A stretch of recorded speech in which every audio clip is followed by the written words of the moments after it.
नमस्कार दोस्तों, स्वागत है आपका एक बार फिर से सुनील लाखंडी के मैनेजमेंट के फंडे में, सफलता के फंडे में। मेरा आज का ये एपिसोड या जो वीडियो भी आधारित है पुण्यश्लोक अहिल्या नामक सीरियल पर, जो कि सोनी टीवी पे दिखाया जा रहा है। इस सीरियल में आपने देखा होगा कि मल्हार राव अपनी पुत्रवधू के रूप में अहिल्या को लेकर आते हैं गांव से, जो एक बहुत ही पिछड़ा हुआ गांव होता है, और वो उसकी योग्यता और उसके जो टैलेंट है देख के उसके हिसाब से उसको लेके आते हैं और एज ए सप्लीमेंट टू अपने पुत्र खांडेराव के लिए लेके आते हैं। और खांडेराव वो उसको कहीं भी एक्सेप्टेबल नहीं होता है कि वो उसकी बराबरी करे या उससे आगे निकले या किसी तरह वो उसको नीचा दिखाए, तो उसको पढ़ने में भी वो रोक लगाते हैं। उसके किसी भी कार्य पे जब कभी भी उसकी प्रशंसा की जाती है या उसके पॉइंट ऑफ व्यू को सराहा जाता है तो खांडेराव को तकलीफ होती है। लेकिन एक पॉइंट ऐसा आता है जहाँ पे खांडेराव पलट जाते हैं, यानी अपने आप को इस स्थिति से समझने की कोशिश करते हैं और रियलाइज़ होता है कि अहिल्या उनके कॉम्पिटिटर नहीं है बल्कि उनके सहायक हैं। तो उस समय से वहाँ पर वो चेंज होते हैं और इस तरह से एक कंस्ट्रक्टिव पॉजिटिव कंपटीशन शुरू होता है। तो ये बहुत आपके ऑर्गेनाइजेशन में आप यदि हैं तो इंस्टेड ऑफ दूसरे से घृणा करना, उसको नीचे दिखाना, या फिर जैसा कि पहली एक एपिसोड में मैंने कहा था कि दूसरे की लाइन से बड़ी लाइन खींचने के लिए उसकी लाइन छोटी करने की ज़रूरत नहीं, आप अपनी लाइन बड़ी खींचिए। इस तरह की जो कंपटीशन होती है, इस तरह का जो प्रतिस्पर्धा होती है वो बहुत पॉजिटिव होते हैं और उसके बहुत अच्छे रिजल्ट निकलते हैं। और ऐसा ही हुआ कि अब खांडेराव ने अपने सारे बायस, सारे पूर्वाग्रह छोड़ के उन्होंने अहिल्या को अपनी पत्नी या अपनी सहायक या अपनी सहयोगी मतलब को वर्कर की तरह उसको एक्सेप्ट किया और तब फिर एक बहुत ही अच्छे रिलेशनशिप की शुरुआत हुई, जो कि उनके परिवार और उनके आगे साम्राज्य यानी इंदौर राज्य के लिए भी पॉजिटिव साबित होने वाली है, सहयोगी अच्छी साबित होने वाली है। एक मंदिर बनाया जाने था मल्हार राव की जीत, निज़ाम की जीत के ऊपर। उसके लिए एक नक्शा लेके जो आर्किटेक्ट है वो आता है और वो दिखाता है। उसमें पहले अहिल्या उसको बताती है कि जो स्थान चूज़ किया गया है वो गलत है, क्योंकि वो वहाँ पर बारिश आएगी, बारिश से बाढ़ का पानी आएगा और मंदिर डूब जाएगा।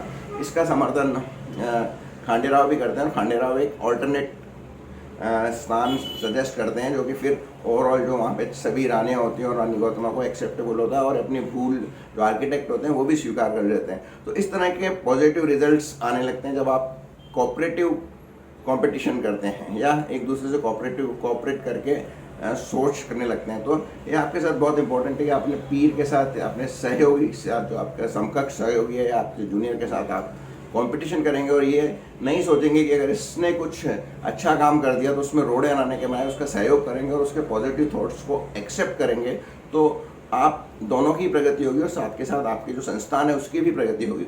इसमें आगे फिर देखिए, जो मैं क्लिप भी दिखाऊंगा आपको। छोटी सनबाई, गणित में आपको कोई पीछे नहीं छोड़ सकता। इतनी जल्दी किसी छात्र को तेज गति से आगे बढ़ते हुए पहली बार देख रहा हूं मैं।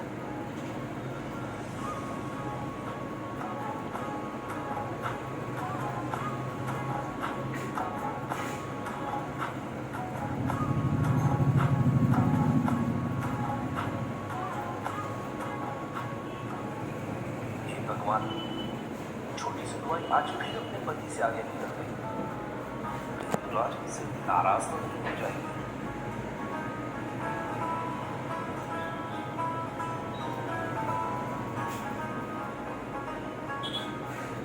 कल शाम से पहाड़े याद कर रहे हो ना तुम?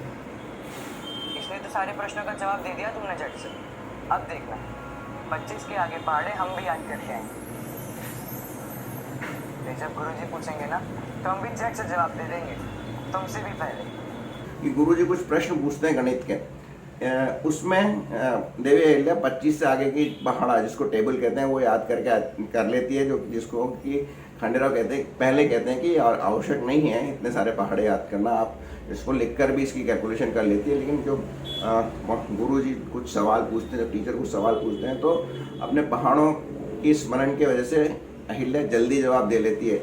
और फिर एक बार ऐसी परिस्थिति उत्पन्न हो जाती है कि लगता है कि खांडेराव को फिर जलन होने लगी है उससे, और गुरुजी भी यही सोचते हैं कि उसको जो इतनी मेहनत के बाद जो उन दोनों का कॉपरेशन हुआ था वो शायद इस बार जब, क्योंकि वो अहिल्या आगे निकल जाती है तो भंग होने वाला है, तो इस पर थोड़ी देर बाद सोचकर खांडे राव कहते हैं कि हाँ ये तो तुम पहले कल 25 से आगे के पहाड़े याद करके आई थी इसलिए फटाफट जवाब दे रहे हो, आज कल हम भी करके आएंगे और हम तुमसे जल्दी जवाब देंगे।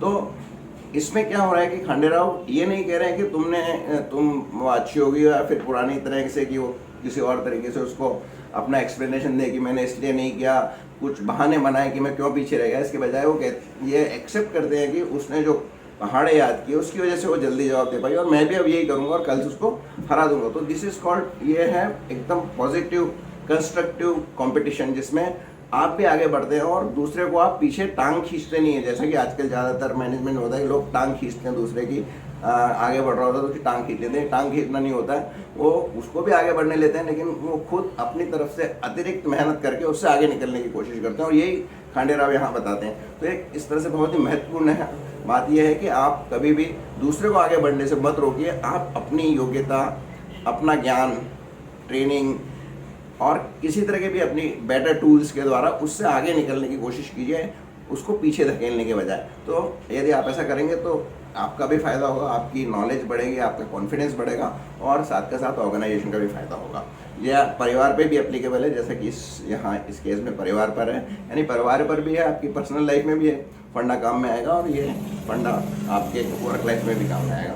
तो आज के लिए यही संदेश कि आप कंस्ट्रक्टिव कंपटीशन करें, दूसरे को की टांग खींचने के बजाय उससे अपनी योग्यता, अपने ज्ञान, अपनी ट्रेनिंग, अपनी टैलेंट के द्वारा आगे निकलने की कोशिश करें, मेहनत के द्वारा। तो बात बस इतना ही। धन्यवाद मेरे साथ बने रहने के लिए। यदि आपको ये विचार अच्छे लगे हो तो इनको लाइक कीजिए, शेयर कीजिए और यदि आपने मेरा ये चैनल अभी तक सब्सक्राइब नहीं किया हो तो इसे अवश्य सब्सक्राइब कीजिए। बहुत बहुत धन्यवाद।